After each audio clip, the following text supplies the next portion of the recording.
लाने में सहायता किया है। बिल्कुल। और जो कमेटी बनी उसके बारे में बता दें कि सुप्रीम कोर्ट के रिटायर्ड जज उस कमेटी को हेड करेंगे। स्क्रीन पर भी आपने देखा कि कौन कौन लोग उसमें शामिल है, तो उसमें बहुत जाने माने लोग शामिल है। देश के बहुत ही बड़े बैंकर केवी कामत जी हैं इसमें, नंदन नीलेकणी जिनको फादर ऑफ आधार कहा जाता है, एक और रिटायर्ड जस्टिस हैं जेपी देवधर, उसके साथ सोमशेखर सुंदरेशन जाने माने वकील, और ओपी भट्ट जी जो एसबीआई के चेयरमैन रह सकते हैं। तो एक बहुत ही एमिनेंट पैनल बना है और इस पूरे मामले को देखने के लिए। पंकज जी, आपका कमेंट, कैसे ये दोनों खबरें, कैसे बाजार इनको ले रहा है? नीरज भाई, सबसे पहले होली की सबको बहुत बहुत मुबारकबाद, आपके दर्शक हम सबको। जहाँ तक ये अडानी सागा है, मेरा ये मानना है कि अगर हम प्राइस वाइज करें, we being active brokers in the industry, अगर हम प्राइस वाइज स्टॉक्स की बात करें तो जो आज से 4-5 हफ्ते पहले जो स्टॉक प्राइजेस के बॉटम बने, मेरे को लगता है फॉर टाइम बीइंग डेफिनेटली एक बॉटम लेवल्स मार्केट ने अडानी ग्रुप के देख लिए हैं।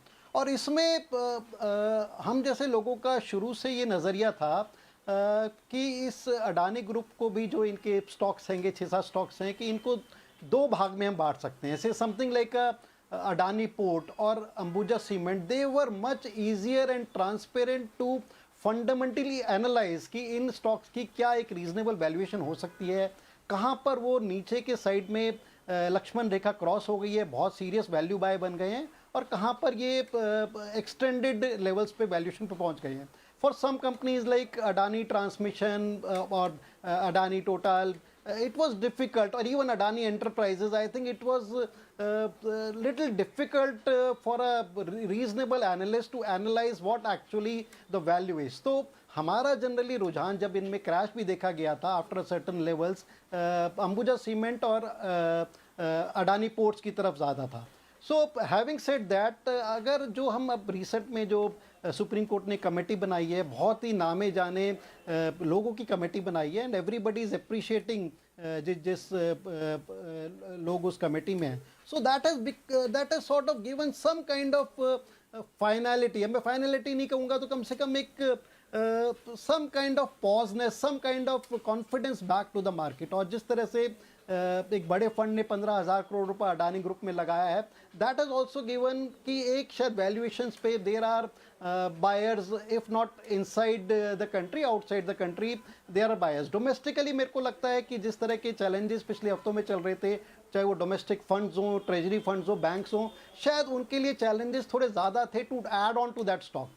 सो मेरे को लगता है all in all I think एक पॉज देखा गया है अडानी स्टॉक्स में। यहाँ से जिस तरह की रैली आज देखी गई है, क्या वो सस्टेन करेगी, मे बी डिफिकल्ट, क्योंकि इसमें शॉर्ट्स भी काफ़ी ज़्यादा हो गए थे। Now fundamentals will come into the picture, और अगले 2-3 महीने आई थिंक अगला बड़ा इवेंट होगा जब सुप्रीम कोर्ट की कमेटी की जांच की एक रिपोर्ट या इंटरिम रिपोर्ट आएगी। That could be a bigger event, but all in all I think अब एक मार्केट को, अडानी सागा को थोड़ी स्टेबिलिटी मिलनी चाहिए, अडानी स्टॉक्स को थोड़ी स्टेबिलिटी मिलनी चाहिए, और उससे जो एक जनरल मार्केट सेंटीमेंट जो हिट हो रहा था मिड कैप्स में, स्मॉलर कैप्स में, उस सेंटीमेंट को मेरे को लगता है कि थोड़ी सी पॉजिटिविटी मिलनी चाहिए। But we should not forget, जो आज की रैली थी काफ़ी एक्सटेंडेड रैली थी, काफ़ी शॉर्ट कवरिंग थी। FIs एक्स ऑफ अगर हम अडानी जो बाइंग थी देखें तो they are still consistent seller, so market will still guided in a particular range, but definitely इससे मार्केट को एक पॉजिटिविटी और सम काइंड ऑफ स्टेबिलिटी और सेंटीमेंट्स में पॉजिटिव इफेक्ट देखने को मिलेगा। तो बिल्कुल जो अभी पंकज जी ने लास्ट में कही ना, वही चारों हमारे मेहमान ये कह रहे हैं कि मार्केट को जो एक बहुत परेशानी हो रही थी, पता नहीं क्या चल रहा, वो एक रिस्टोर करने में कॉन्फिडेंस बिल्ड होगा सेंटिमेंट के तौर पे। यहाँ पे मैं एक बिल्कुल डिस्क्लोजर देना चाहता हूँ कि हमारे किसी भी मेहमान की तरफ से ना तो उस ग्रुप में बाई की सलाह है ना सेल की सलाह है, ये सिर्फ एक एनालिसिस था, क्योंकि 2 खबरें बहुत बड़ी इस ग्रुप से रिलेटेड इस वीक में आई, तो हमने कहा इसको डिस्कस करना ज़रूरी है। ये इसलिए ध्यान रखिएगा कि कोई बाई सेल की रिकमेंडेशन अडानी ग्रुप के शेयर्स पे हमारी तरफ से नहीं है। अब लौटते हैं असली मुद्दे पर, ये आज की रैली क्यों हुई? सुनील जी, आज क्यों आप लोगों ने बहुत बाई क्यों किया भाई? आज क्या ऐसा बदल गया? सब कुछ तो वैसे ही चल रहा है। नहीं देखिए, मैं कहूंगा कि जैसे मैं कह रहा था कि मार्केट ओवरसोल्ड पोजीशन में रहा है, right. Even after today's rally 3 महीने में आप देखें तो निफ्टी अभी भी 6% डाउन है, नंबर 1। नंबर 2 चीज ये है कि ये अडानी सागा को छोड़िए, जो भी कुछ भी ऐसा चीज नहीं हुआ है पिछले 3 महीने में जो कि इंडिया की ग्रोथ स्टोरी को कम करा रही है।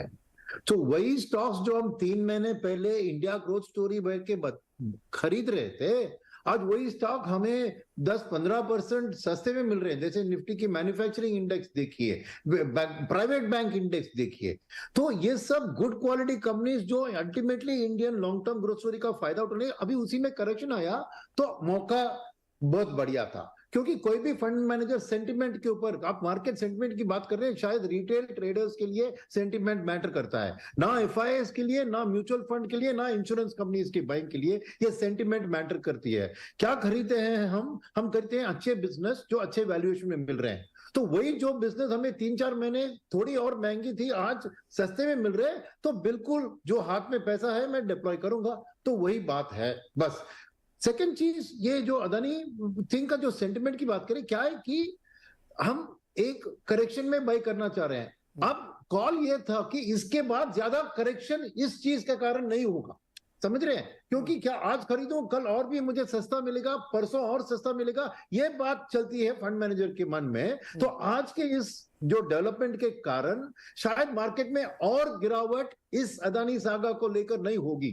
तो इससे बाकी स्टॉक्स में जो गिरावट आई है, शायद इसके कारण एक स्पिन ऑफ इफेक्ट नहीं होगा। तो अच्छी मौका है खरीदने के लिए। तो वही मैं कहूंगा कि खरीदारी आज इसलिए हुई क्योंकि मार्केट का एक bottom because of the Adani saga के कारण, जो एक हादसा के कारण कुछ हुआ था, शायद वो कंटिन्यू नहीं होगा आने वाले दिन में। ये क्या रैली अभी, या अभी ये वन ऑफ था?